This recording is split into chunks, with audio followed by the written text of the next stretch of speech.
Oh, mga farmers, oh, ang ganda pa rin kahit kinukulang ng tubig. Pero mga farmers, talagang sa panahon nito medyo hinihirap siya. Pero yung lalim ng pagkakabaon ng ugat na yan, mga farmers, ganito lang mangyayari yan. Pero ito, pag nakaramdam ng ulan, mga farmers, antimano, puno na yan.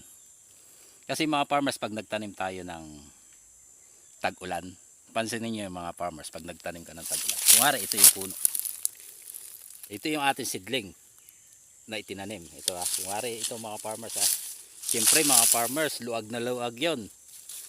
Nagtanim ka ng July, ayan na, simula na ng hanging abagat yan mga farmers. Sa unang promero, gaganyan ganyan lang yan, ay may bagyo na mga farmers, iikot-ikot na ngayon yan yung seedling. Ngayon mga farmers, pag hinto ng bagyuhan, pumunta ka ngayon ng farm, ay ang didilaw ng dahon mga farmers. Yun ang hindi mo napansin. Kaya si farmers magagastusan dahil naninilaw yung dahon. Ang hindi niya alam mga farmers, dahil wala siya sa farm, ikot ng ikot yung bago niyang tanim. Kaya pagdating niya ng farm, biglang init, kaya yung mga dahon ng inyong tanim madilaw.